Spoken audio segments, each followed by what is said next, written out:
Good day. Welcome to the morning dose on the aroma. I am Nosema Kakula, a wife, a servant of God, and a mother, a born again child of God who loves Jesus. Okay. So, I wasn't planning on recording today, but I had this vision in the morning.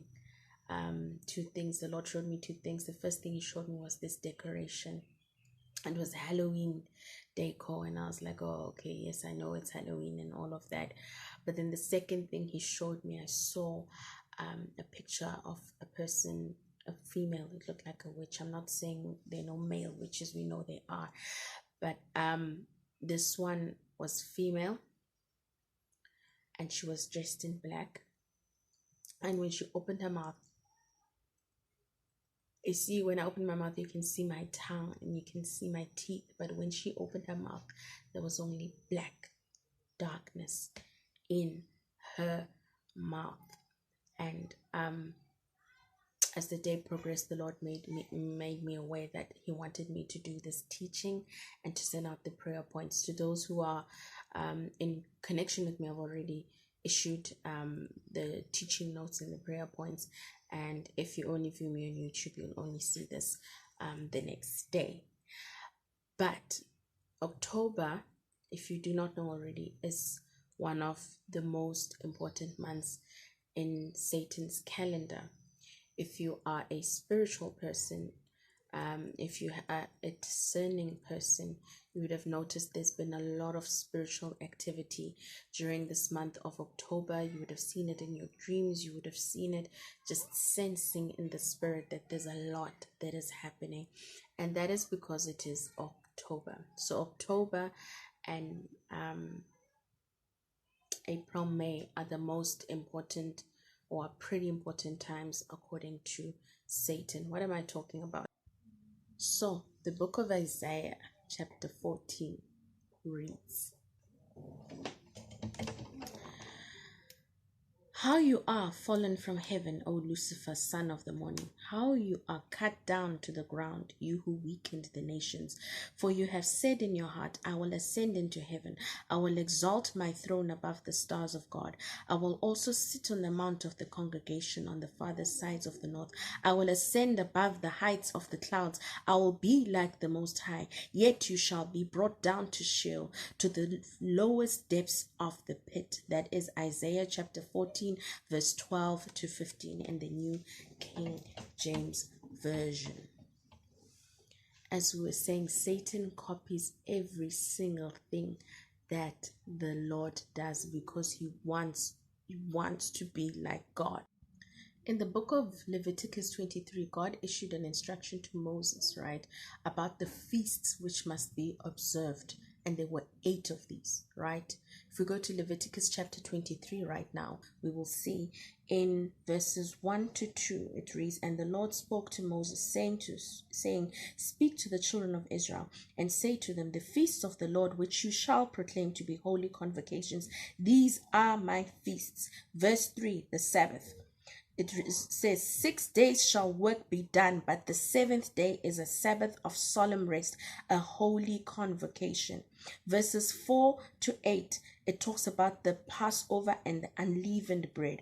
Verse 14, it talks about the feasts of the first fruit. It says, you shall eat neither bread nor parched grain nor fresh grain until the same day that you have brought an offering to your God. It shall be a statute forever throughout your generations in all your dwellings. In verse 15, he talks about the Feast of Weeks, and he says, "And you shall count for yourselves from the day after the Sabbath, from the day that you brought the sheaf of the wave offering, 7 Sabbaths shall be completed. Count 50 days to the day after the 7th Sabbath. Then you shall offer a new grain offering to the Lord." Verse 24, he talked about the Feast of Trumpets. It says, "A memorial of blowing of trumpets, a holy convocation." Verse 26 to 32, it talks about the Day of Atonement. It is the Day of Atonement to make atonement for you before the Lord your God. Verses 42 to 43, he talks about Feast of Tabernacles.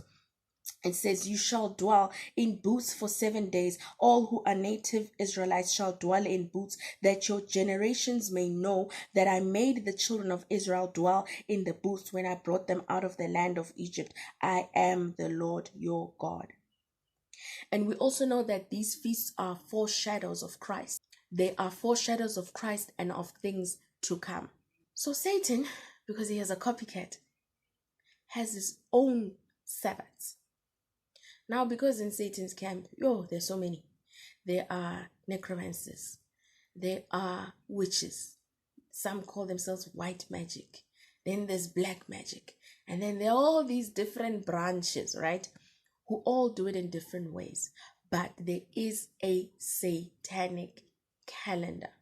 If you just Google it, you will see the results. There is a satanic calendar. So God had his Sabbaths and his feasts, which he instituted, and Satan went and copied it. And in his kingdom, across all their various types, there are calendars. Okay. And I'm going to put up now just a slide to show you, for example, these 8 feasts of Satan that come from the witch's wheel of the year. So there's something called the witch's wheel of the year. So you see on the left-hand side, we have the 8 feasts which God commanded Moses about. And then you have on the right-hand side, the 8 feasts of Satan that are in the witch's wheel of the year. So no wonder I've been wondering, there's certain times of, you would like, spiritually, if you're discerning this, you're like, wrong. And you don't know what's going on. It's because there are certain times of sacrifice in the kingdom of darkness. So we must know these times so that we can already take a defensive stance and an offensive stance against the kingdom of darkness, instead of being sitting ducks for the enemy to do as he pleases in and against our lives.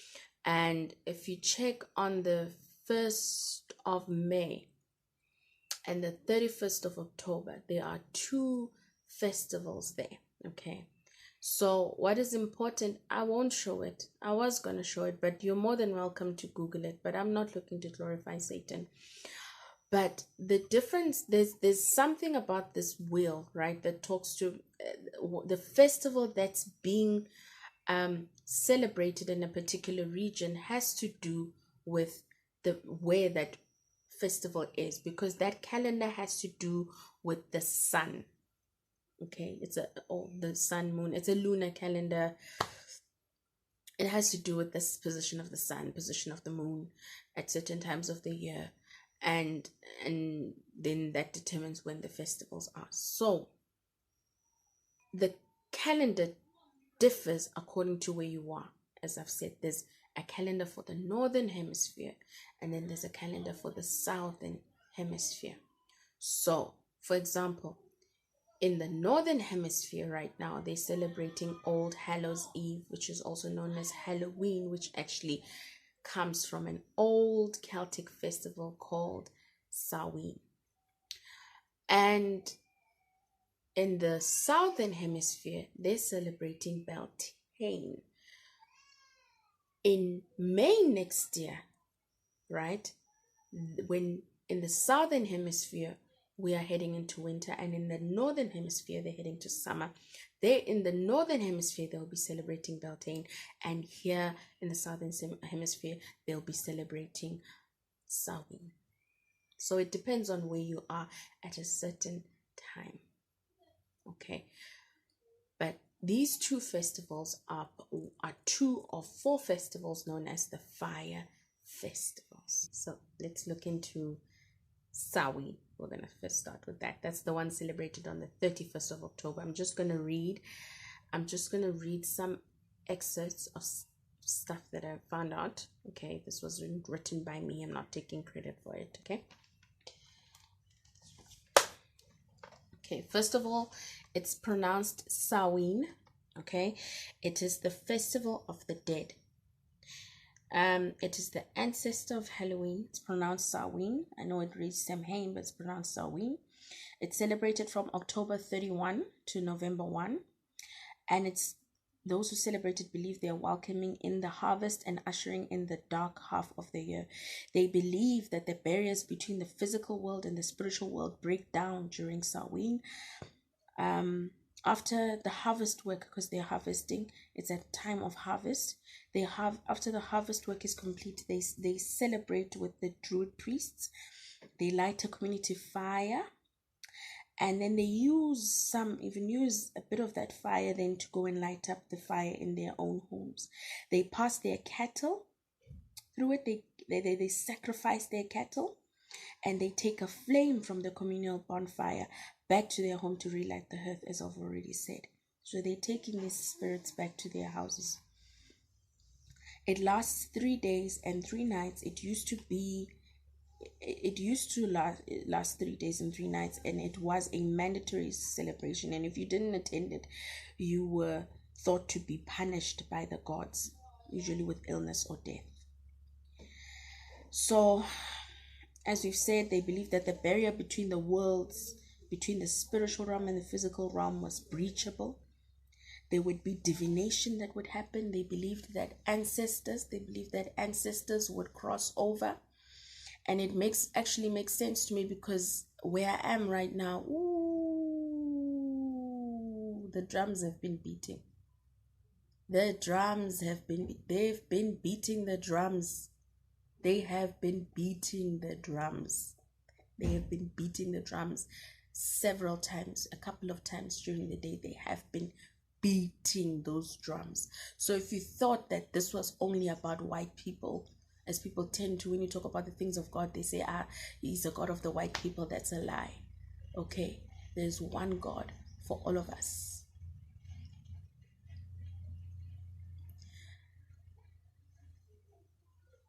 So I'm not saying that these people are worshiping God. Do not mistake what I'm saying.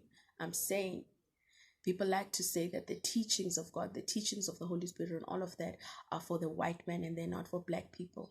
And I'm trying to show you that the same darkness here in South Africa is there, even in Europe. It's everywhere.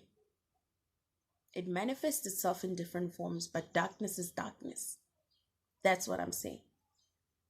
Don't misquote me. So it was expected that ancestors might cross over during this time as well. And the people would dress as animals and monsters so that fairies were not tempted to kidnap them. So they believed that they could be kidnapped by these spirits. In the 8th century, the Pope at that time, I think it was Pope Gregory III, designated November 1st as All Saints' Day. And this man also advised the missionary who was going to England to Christianize the pagan festivals as opposed to doing away with them. So then the day before All Saints' Day then was All Hallows Day, All Hallows Eve, which then became Halloween. So there was a mixture. Instead of a total eradication of false gods, idolatry, and all of that, there came this mixture. And then this day, October the 31st, marked the end of summer and the harvest and the beginning of the dark, cold winter, a time of year that was often associated with human death. Celts believed that on the night before the new year, the boundary between the worlds of the living and the dead became blurred. So it's Satan's year end now, and his new year is beginning tomorrow. And on the 9th of October 31, they celebrated Samhain, when it was believed that the ghosts of the dead returned to the earth. So in addition to causing trouble and damaging crops, Celts thought that the presence of the otherworldly spirits made it easier for the Druids or Celtic priests to make predictions about the future. To commemorate this event, Druids built huge sacred bonfires, which we've already talked about, where people gathered to burn crops and animals as sacrifices to the Celtic deities. And they would also try to tell each other's fortunes. So there's divination that would be happening at this time. There were claims that some sacrifices were made to the Celtic gods of death, with both animals and humans thrown into the fire pits as offerings. People claim that the ancient Druids ate their firstborn children on Samhain, or collected the blood of their sacrificial humans in cauldrons and drank it. The stories get gorier. The stories get gorier and gorier. Even talking about the hollowed out pumpkins and turnips, which would be filled with fat from previous sacrifices and lit. So there was also, just like with Beltane, dancing around the bonfires to keep the evil spirits away, according to them. And they left their doors open in hopes that the kind, so-called kind spirits, opening the doors to familiar spirits, but they left the doors open hoping that their dead loved ones would come in. They would practice their divination to determine who should marry whom, who would rise to prominence, and who would die. And they believed that these dead spirits that are walking around at this time, that were unleashed at this time, we know that it's not spirits of the dead. They are familiar spirits, but these spirits that are unleashed would either be entertained by people, or they would find a body to possess. And that's where the costumes come from. People dressed in costumes in an effort to confuse the spirits. One of the rituals adopted, so you'll see from some of the stuff from Halloween, because people think, oh, this is just playful, I don't really believe in that stuff. One of the rituals from Samhain was the pumpkin carving.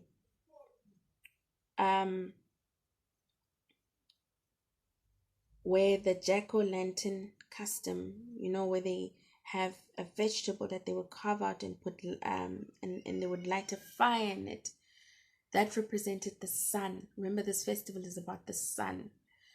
And they did this in the hopes that what they did was considered to be, it was imitating what they call the good magic of the sun, and in the hopes that it would bring them good luck for the year. It would help preserve the harvested food, so what they harvested through the dark half of the year,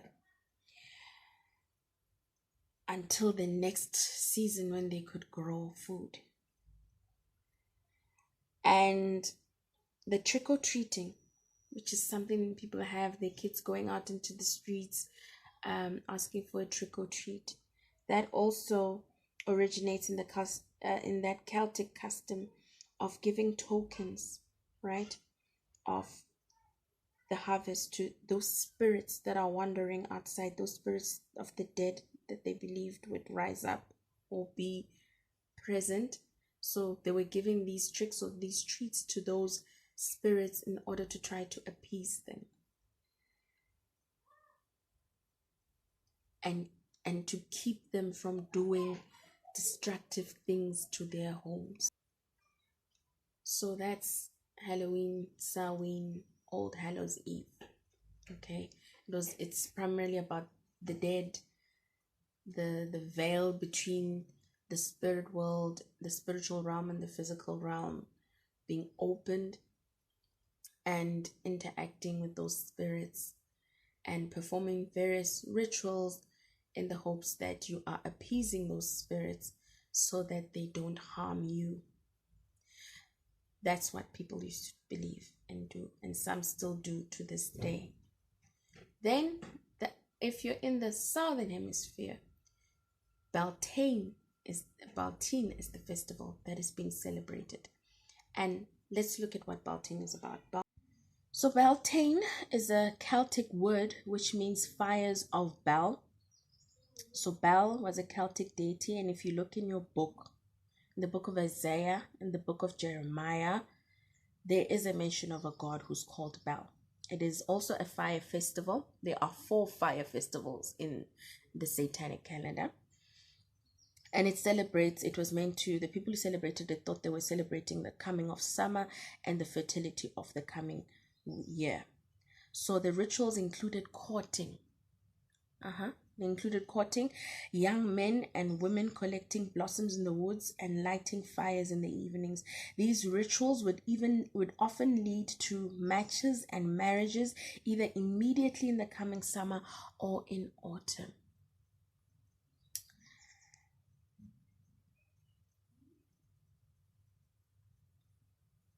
Other festivities involved fire, which was thought to cleanse, purify, and increase fertility. Cattle were often passed between two fires, and the properties of the flame and the smoke were seen to ensure the fertility of the herd. Today, pagans believe that at Beltane, the god to whom the goddess gave birth at the winter solstice achieved strength and maturity to court and become lover to the goddess. Listen to that. There's even incest here. So, although what happens in the fields has lost its significance for most pagans today, the creation of fertility is still an important issue. The tradition of dancing around the maypole contains sexual imagery and is still very popular with modern pagans. The main element of any Beltane celebration is fire. On Calton Hill, torchbearers carry purifying flames, and fire archers are used to represent the gateways between the earthly world and the spirit world. So like Samhain, this also involves the opening of the gateways to the spiritual realm. So it's about sex. It's about sex. You can expect around the time of Beltane a lot of visitations of sexual molesters, spirit spouses in the dreams. So what should we be doing? A weapon that you can use, for example, against these spirit spouses who visit in the dreams, these boyfriends, these lovers, and all these spirits that are seeking to have sex with us and defile us. You can use the weapon in Genesis chapter 18 or 19, where the men of Sodom and Gomorrah wanted to sleep with the angels. They wanted to sleep with what was pure. And the angels shut the door. So you can shut the door. You can shut the door. You can shut the door. You can shut the door. Strike them with blindness, both small and great, so that they become weary trying to find the door. So you can make those declarations that they will not find the door. They will not find the entry points.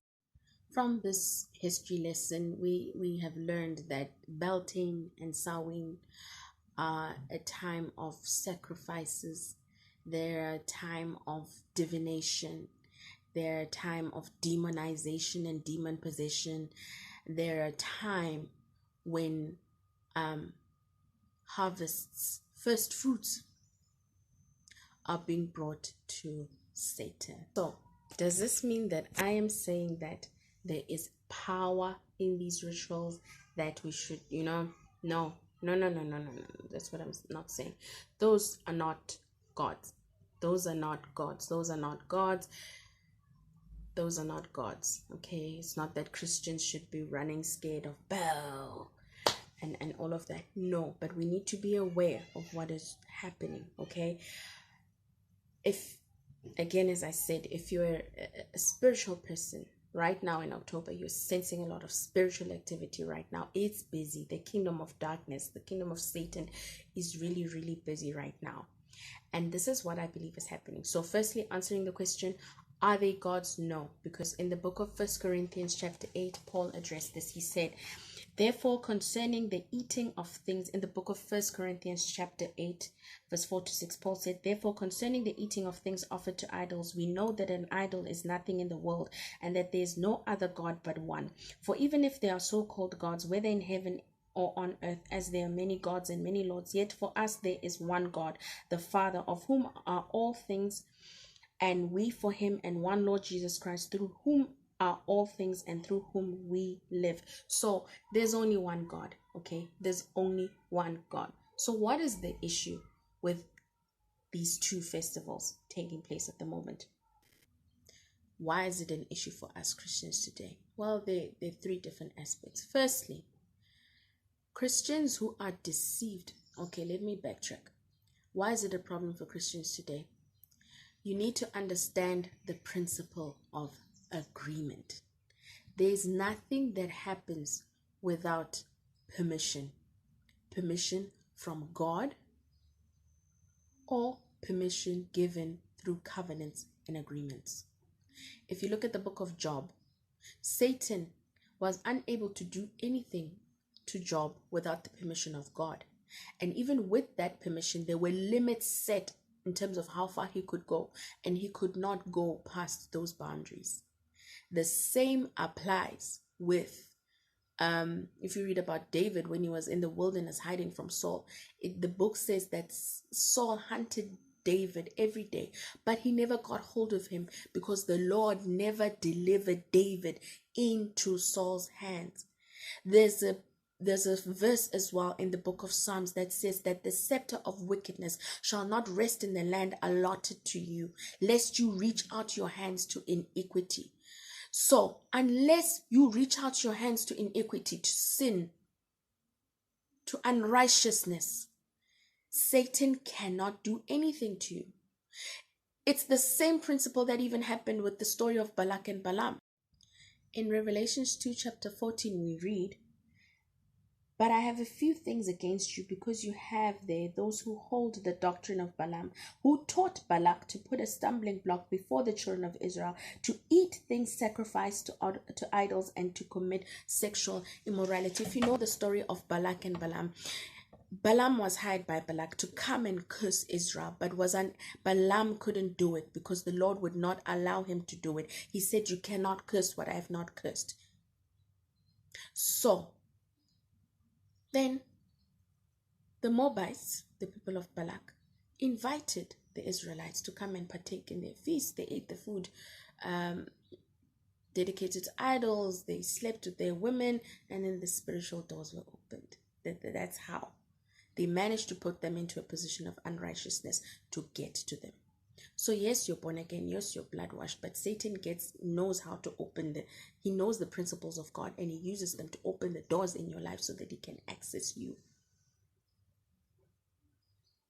So Satan is not a God. We're not saying there's power in these feasts.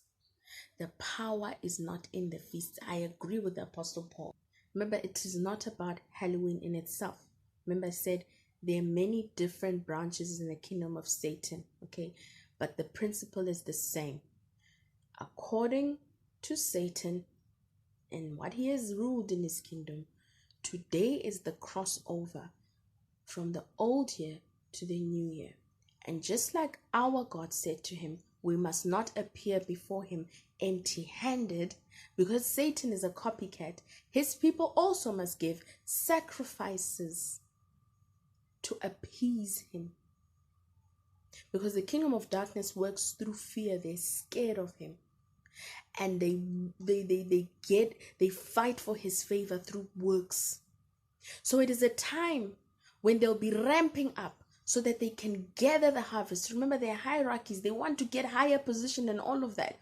So they're coming full force at the moment, because they need to they can't show up empty-handed. They need to sacrifice. They need to give him something. Okay. Whether it's the conscious ones or the subconscious ones, but they need to provide and harvest to Satan. What I mean by subconscious, I mean those who truly believe that they're doing this for their own protection. But a sacrifice must be made, right, in the kingdom of darkness at the moment. How this impacts us Christians is in two ways. Number one, we should not be participating in Samhain or Beltane festivals. Okay, you're dressing up your kids, you're sending them trick-or-treating. We have mentioned how this is actually part of the rituals. Number two, you are agreeing with them. I agree with Paul in 1 Corinthians 8. These are not gods, but it's Satan using the principle of God. Is the only God, but Satan understands the principles of God, and he uses the principles of God of agreement. So when you participate in these rituals, you are agreeing with those spirits. You are forming a relationship. You are forming a covenant with them. It's an open door. Number two, all the work that they've been doing to you since last year or since you were born, has resulted in many open doors in your life. If you've never dealt with them, they're sitting there and they are open. And today, the day of their harvest, is the day when they will be using those agreements against you to bring their harvest to Satan. And what is their harvest to Satan? It is your stolen destinies. It is your defilement. It is death. It is human sacrifice. It is them stealing your stars. It's them stealing your marriage. It's them attacking your children. Whatever else, because that is harvest to Satan. Attacks on the people of God. Injury to the people of God. Injury to the kingdom. That is the harvest to Satan. So they are busy. So then you only pray in January. An ex-Satanist called John Ramirez talked about the fact that we Christians, we fast in January, but by the time we get to January, it's over. They've already done everything that they need to do. You get to January. Now is the time to rise up and stand and fight. We're going to be doing prayers. I will post them as a second part to this. So today the morning dose will have 2 parts. I will post this as the second part with prayer declarations that need to be done. You must do them. You must do them today and on the 1st of November. You must make those prayers to protect yourself, protect your children, and even intercede for your community. I hope you're blessed. Let's get ready to rise up.